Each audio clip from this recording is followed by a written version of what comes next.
एक तरफ बिहार के अंदर सभी सियासी पार्टियों की नजर मुस्लिम वोटरों पर है और आपको बता दें कि बिहार में लगभग 18% मुस्लिम आबादी है और इस वोटरों को साधने के लिए लगभग सारी पार्टियां तैयारी कर रही है। वही जनता दल यूनाइटेड की बात कर ले या राष्ट्रीय जनता दल की बात कर ले तो वही तीसरी पार्टी भी मैदान में कूद गई है। आपको बता दें कि देखिए बिहार के अंदर असदुद्दीन ओवैसी की पार्टी भी चुनावी मैदान में अपने रन को तैयार करने में लगे हुए हैं। बिहार में असदुद्दीन ओवैसी की पार्टी मुस्लिम वोटरों को कहीं ना कहीं अपने ओर साधने के लिए वह सब कुछ तैयार करने में लगे हुए हैं और कहीं ना कहीं असदुद्दीन ओवैसी की पार्टी आने वाला 2024 के चुनाव में मुस्लिम वोटरों को अपनी ओर खींचने के लिए हर कोशिश संभव प्रयास करेंगे और कहीं ना कहीं आने वाला लोकसभा के चुनाव में यह दावा भी हो रहा है कि कई पार्टियों के साथ हमारा गठबंधन भी हो सकता है। आप याद कीजिए कि 2020 के चुनाव में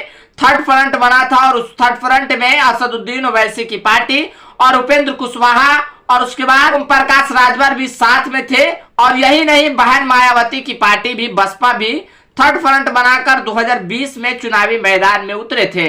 लेकिन 6 सीटों पर जीत मिला और इस 6 सीटों के बाद कहीं ना कहीं थर्ड फ्रंट बनाने की प्रक्रिया अब आने वाला 2024 के चुनाव में फिर से बनाया जा सकता है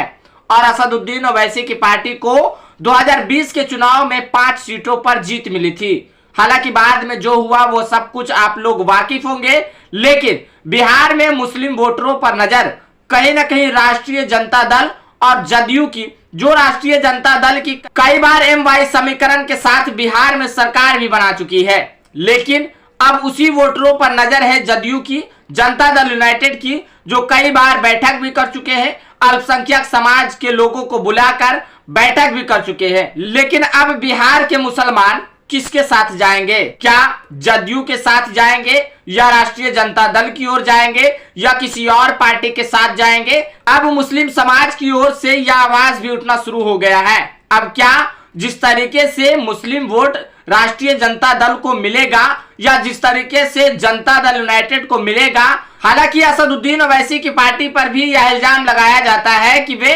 मुसलमानों की बात करते हैं, सिर्फ मुस्लिमों की बात करते हैं, लेकिन अब देखिए राष्ट्रीय जनता दल की ओर से आने वाला 2024 के चुनाव में कितने मुस्लिम प्रत्याशियों को टिकट दिया जाता है और जनता दल यूनाइटेड की ओर से कितने मुस्लिम को 2024 के चुनाव में टिकट दिया जाता है, यह तो आने वाला वक्त ही बताएगा। फिलहाल आपको बता दें बिहार के अंदर इन दोनों पार्टियों को, चाहे राष्ट्रीय जनता दल हो या जनता दल यूनाइटेड हो, इन दोनों के समीकरण बिगाड़ने के लिए असदुद्दीन ओवैसी की पार्टी अगर चुनावी मैदान में उतरते हैं तो कहीं ना कहीं इन दोनों का समीकरण बिगड़ सकता है और एनडीए गठबंधन को भी चुनौती मिल सकता है। एक तरफ एनडीए गठबंधन और इंडिया गठबंधन को दोनों को चुनौती दे रहे हैं और कई सीटों पर यह कयास लगाया जा रहा है कि आने वाला लोकसभा के चुनाव में असदुद्दीन ओवैसी की पार्टी बिहार में चुनावी मैदान में अपने प्रत्याशी को उतार सकते हैं और कई सीटों पर तैयारी भी चल रहा है। लेकिन अब देखना है कि जनता दल यूनाइटेड और राष्ट्रीय जनता दल की ओर से बिहार में कितने मुसलमानों को टिकट दिया जाएगा